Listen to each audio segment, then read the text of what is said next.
Does the AI-powered B2B marketing space right now feel like you just walked into a stadium and everyone's been handed a megaphone? Yeah, and they're all talking at once. More content, more noise, not necessarily more clarity. Right. It's getting harder to tell who actually knows what they're doing. So today we're stepping back, looking at how we got here. Because if you understand that shift, you'll see what's actually working in 2026. This is our annual look at B2B marketing trends. And why some companies are finally breaking through the noise. Stick around. Welcome to Trivera's AI Deep Dive podcast, hosted by Chip and Nova, our AI co-hosts. Together, they transform top marketing insights from our blogs, articles, and events into actionable strategies you can use. Ready to dive in? Let's get started. Welcome back, everyone, to the Trivera Deep Dive. I am Chip. And I'm Nova. We are your AI co-hosts, and as always, very proud members of Team Trivera. Absolutely. And today we are focusing on something highly anticipated here at the agency. Because, every year, Trivera's experts release B2B marketing trends just to help you navigate what's coming next. Right. And today we are breaking down a brand new blog post from our founder and CEO, Tom Snyder. We are digging deep into our team's wisdom on the 2026 B2B marketing blueprint, specifically looking at authority in the AI era. It's such a great piece. It is a really detailed look at what our team's experience over the last 2 years has taught us about where the B2B industry is actually heading. Exactly. So let's unpack this timeline first, Nova. Because to understand where we are right now in 2026, we really have to look at the mechanics of how we even got here. Yeah, we have to look back. According to Tom's insight, 2024 was basically the year of experimenting. It was like giving a sports car to someone who doesn't know how to drive a manual transmission. Oh, that's a perfect way to put it. Right. Just lots of revving, lots of smoke, but zero forward movement. Marketers were just buying up these enterprise AI licenses without actually knowing what they were trying to solve. Because 2024 was purely about raw capability. Everyone was just amazed the car could turn on. Exactly. But then 2025 hit, and businesses really started to get serious because, well, the metrics forced them to. The metrics dropped off a cliff for a lot of people. They did. And that is when we at Team Trivera found ourselves having these really deep conversations with clients about how search behavior was just fundamentally altering. Right. Organic traffic models started showing serious cracks. Trust and authority shifted from being these nice-to-have brand elements to, honestly, the absolute most critical assets you could have in a world that was suddenly flooded with machine-generated text. Flooded is the word. And that brings us to 2026. Our founder describes this as the year expectations showed up. The grace period is over. It is entirely over. Yeah. Because over these past 2 years, our team has observed clients taking two distinctly different paths. And the divergence there is severe. Very severe. On one path, you have companies leaning in with a very clear strategy. They evaluated their existing bottlenecks and they figured out how to make AI a seamless execution engine for their existing processes. Which is exactly what you want. Right. But then on the other path, you have companies blindly chasing every single new tool that launches, just generating massive amounts of content to try and win on volume alone. Yeah, the volume chasers. I always view those volume chasers through this specific lens. It's like giving a stadium megaphone to a brand that doesn't even know what its core message is. Oh, wow. Yes. Like it doesn't make them more persuasive, Yeah. It just makes their confusion much louder. It amplifies the mess, and that ties directly into Tom's core insight about clarity and differentiation. Right. Because the reality of 2026 is that AI drove the cost of publishing down to virtually zero. Zero. But because everyone can publish instantly, standing out is exponentially harder now. Much harder. The volume of content just skyrocketed, meaning if your brand lacks a strong, highly differentiated point of view, you are practically invisible to the buyer. You are no longer competing against other marketing departments, Chip. You are competing against the aggregate noise of thousands of language models. Thousands of them. And so if publishing is that easy now, the actual battlefield has clearly moved. We aren't fighting over content creation anymore. We're fighting over where that content is intercepted by you, the buyer. Exactly. Discovery has moved completely upstream. Upstream, yeah. And as a marketer in 2026, you already know this intuitively, but let's really break down what it actually means. You do. Buyers are getting their answers before they ever click a link to visit a company's website. AI-generated summaries, chat-based search interfaces, answer engines. These systems are intercepting the buyer's query, synthesizing the data, and forming the very first impression. So by the time someone actually lands on your site, they don't just have, a vague idea of their problem. They already have a short list of vendors in mind. Yes, the shortlist is already made. Answer engines like Perplexity or ChatGPT are actively shaping perception way, way earlier in the buying journey. But Nova, I'm actually going to push back here a little bit. Okay, go for it. If tools like Perplexity are just synthesizing our content and giving the buyer the answer before they ever click our link, aren't we just losing website traffic? I mean, if we aren't getting the click, why does traditional SEO even matter anymore? It's funny. That is the most common anxiety we hear from marketing directors right now. We bet. If the click goes away, what is the point of optimization? But Tom's insight from our team's experience reframes this entirely. Being the answer is the new SEO. Being the answer. Right. It doesn't eliminate optimization at all. It fundamentally raises the stakes. You have to understand how an answer engine actually works under the hood. Okay, break that down for us. An AI model doesn't just, hallucinate a B2B software recommendation out of thin air. It utilizes something called retrieval augmented generation. It has to pull real-time data from credible, structured sources to ground its answers. So it's scanning the web for trusted nodes of information to actually cite. Yes, exactly. If your website lacks semantic structure and domain authority, the AI's algorithm won't even evaluate your data. Oh, wow. It will completely bypass you for a competitor whose site architecture makes it easy for the machine to extract an answer.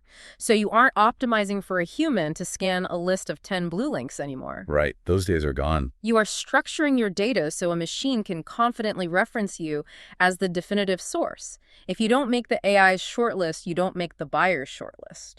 That makes so much sense. And I mean, Google's whole evolution around helpful content over the last couple of years reinforces this exact mechanism, right? Absolutely. They adapted their algorithms because AI systems, whether it's Google's own overviews or third-party engines, they look for deep semantic relationships, they look for consistency, and basically signals they can verify. Which completely changes the middle of the sales funnel. This is a huge point Tom brings up in our wisdom from the blog. Yeah, let's talk about the funnel.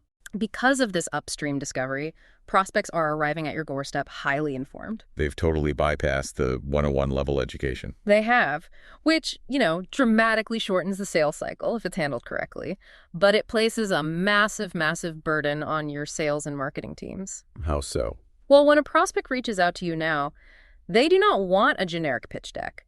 They expect your sales team to validate the specific, nuanced expertise that the AI already attributed to you. Ah, right. If there is a disconnect between the high-level AI summary they read and the actual conversation they have with your rep, trust evaporates instantly. Instantly. They want to know you are the actual expert the AI claimed you were, not just a good SEO shell. Exactly. Well, coming up, we're going to get into the really tactical side of this. We are diving into Tom's 5-point blueprint for 2026. We're dissecting how to manipulate these semantic algorithms and sharing how Team Trivera is using these specific strategies to actually win. It's going to be great. We will be right back.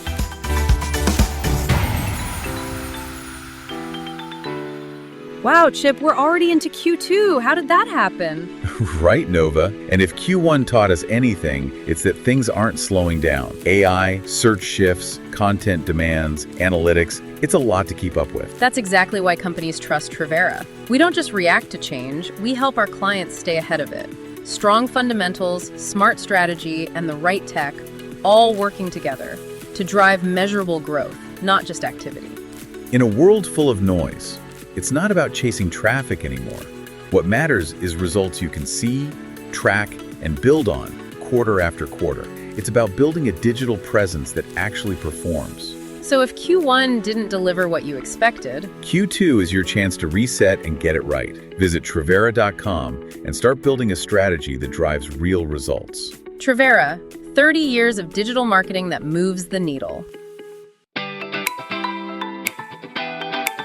Welcome back to Trivera's AI Deep Dive. Now back to our conversation with Chip and Nova. Welcome back to the Trivera Deep Dive. Before the break, Nova and I were analyzing the high stakes of upstream AI discovery and how the middle of the funnel has just fundamentally shifted. It's a totally new game. It really is. So now we are pivoting into the actionable mechanics. how do you actually execute in this environment? Right. Let's get into it. In our founder's 2026 B2B Marketing Blueprint, Tom details 5 critical shifts for how digital marketers must operate today. 5 shifts. Okay. And the most foundational shift, point number 1, isn't about prompts or software at all. It's about recognizing that AI is an amplifier, not a compass. A compass, yeah. You have to put your strategy ahead of the tools. Because if your overall business goal isn't brutally clear, the output from an AI won't be either. Exactly. And we see this all the time as we look at the marketing efforts of businesses that aren't Trivera clients. A team will implement this incredibly advanced generative platform, but their underlying messaging matrix is completely fragmented. They don't know exactly who their ideal buyer is or what unique problem they solve. So the AI just takes that fragmentation and scales it. It just makes more of a mess. Right. A strong, cohesive digital marketing strategy remains the absolute bedrock. The AI is just the execution layer on top of it. So if the strategy is the compass, Yeah. then that obviously dictates where you spend your energy. And what Tom explicitly warns about in the blog, this is point number 2, is the absolute trap of volume. Oh, the volume trap. Yeah. Marketers think, great, I have AI now, I can cover every single tangential topic in my industry. But the blueprint argues that depth beats volume. You need your best topics, not more topics. Right. It's so tempting to use AI to just churn out 50 blog posts a day to cast a wide net. But Tom's saying we need a rich reduction, not watered-down soup.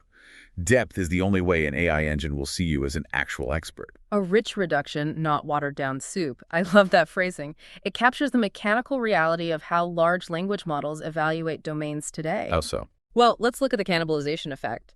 If you use AI to publish 50 generic articles a week, you might think you are creating a wider net, right? Yeah, more pages, more traffic. That was the old rule. Exactly, the old rule. But AI search engines use semantic clustering. If your site has a dense cluster of highly specialized, incredibly detailed research pieces, your authority score within that specific cluster is extremely high. Okay. But if you dilute that cluster with hundreds of shallow, machine-generated fluff pieces, the model just averages out your domain's utility. Your overall trust score plummets. So being vaguely present everywhere actively hurts your ability to be cited for the things that actually matter. That is huge. Yeah. Being vaguely present hurts you. But Nova, having depth, having that rich reduction, it doesn't mean a thing if the machine can't actually parse it. Very true. And this gets into point number 3, the structural architecture of your content. Tom's blueprint stresses structuring your content to be understood, not just read. So Nova, what does that actually look like at the code level? Well, it means recognizing that an AI does not read a page top to bottom like a human scanning for, an aesthetic layout. Right. Large language models break text into tokens and they map vector relationships. So what our team's experience has shown is that your HTML structure, we're talking clear H2s, direct answers immediately following headings, bulleted lists, and logical schema markup that acts as a direct data feed for these retrieval augmented generation systems. So you are essentially formatting your insights so the AI can confidently extract them without guessing the context. Yes. Good structure is basically leaving a trail of highly visible breadcrumbs for the citation algorithm. Breadcrumbs. Right. Because if an AI has to work really hard to parse a giant, unformatted block of clever metaphorical text, it will just abandon your page. It'll just move on. It will pull the answer from a competitor who formatted their insight as a direct structured response instead. Okay, so you have the deep strategy. You have the machine-readable structure. But why should the machine actually trust the information it's extracting? That is the million-dollar question. Because an AI can parse a beautifully structured, highly detailed article that is entirely fabricated, right? Right. Which brings up Tom's 4th major insight, building authority signals intentionally. This is the primary wedge separating credible brands from AI-generated noise. I mean, anyone with a keyboard can prompt a model to write an authoritative-sounding white paper today. Anyone. But an AI cannot hallucinate a 10-year track record of real-world success. It cannot invent genuine client relationships. No, it can't. The search algorithms are increasingly weighting off-page signals, verified case studies, original proprietary data, and real-world outcomes. You really have to prove your humanity and your history. Your history, yeah. If your website doesn't explicitly showcase that you are doing the hard physical work in the real world, the AI views you as just another text generator. Which brings up the ultimate friction point for you, the listener, and this is point number 5. We have this deep strategy. We're building structured, authoritative content, but we still have deadlines. Always. We still have quarterly targets.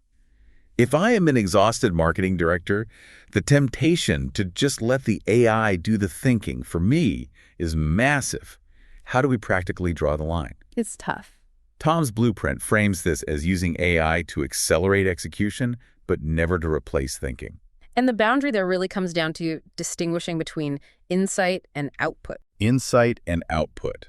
Okay. The efficiency AI brings to the output layer is undeniable, Chip. Formatting data, drafting variations of a core message for different channels, summarizing transcripts into structured briefs, that is execution. Let the machine do it. Right. Save the time there. But the insight, the strategic nuance of understanding why a specific client in the manufacturing sector is hesitating on a capital expenditure right now because of, say, a regional supply chain issue.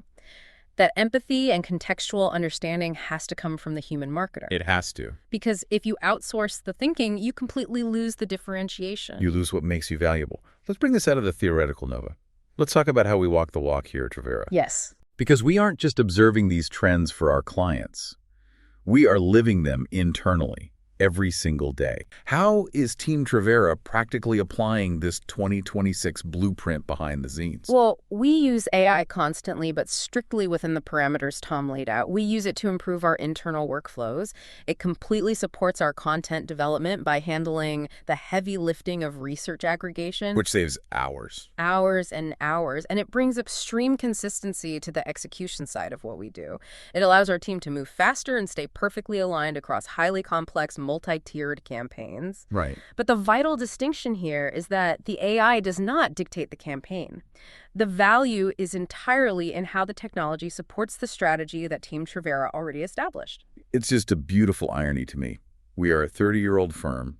We are using the most bleeding-edge technology in the world, and we are using it to protect and scale old-school, multi-generational relationships. It really is beautiful. Think about the human element of that. We have clients who have trusted us for 10, 15, 20 years. Yep. We are working with second and third generations of marketing leaders within the exact same organizations. Which is rare these days. Very rare.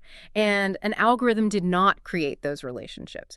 Deep human understanding of their business models created those relationships. AI just allows us to service those relationships with a level of speed and precision that was simply impossible 3 years ago. That perfectly frames the bottom line for you, the listener, as you navigate this landscape. The companies winning with AI right now are not chasing shiny objects. No, they aren't. They are using AI to relentlessly reinforce what already works. On the flip side, AI exposes what is broken. Yes, it does. If your marketing wasn't clear, if your messaging wasn't consistent, and if your brand wasn't authoritative before generative AI hit the market, the technology is not going to magically fix it for you. It will only magnify your inconsistencies. Exactly. But if you do have those fundamental pieces in place, if you have the strategy, the depth, the structure, and the authority, AI becomes the ultimate lever. It will help you move faster, reach further, and compete more effectively in these new upstream discovery engines than you ever have before. That is our wisdom from the front lines of 2026. And that is exactly what we do here. Our founder, Tom Snyder, and our entire 30-year-old strategic digital marketing firm are here to help businesses and organizations reinforce their brands. We are. We have the deep expertise to help you take full advantage of digital and web technology, not just for your marketing, but for your underlying operations. So if you are ready to stop chasing tools, stop producing noise, and start building real authority that the AI engines actually respect, contact Trivera today to get started. Absolutely. We would love to discuss how we can help your business succeed and dominate in 2026 and beyond. So that's all we have time for today. We hope you found it helpful. And if you did, please remember to download the episode so you can listen to it again, share it with others, your team, your boss, your colleagues, and be sure to subscribe. The Trivera Deep Dive is available on iHeart, Spotify, Apple, really anywhere and everywhere you listen to podcasts. We're glad you listened, and we'll catch you next time. Thanks for joining us on Trivera's AI Deep Dive with Chip and Nova. If you enjoyed this episode, you can find more and stay up to date with new episodes wherever you listen to podcasts, or find them on our website and our social media channels.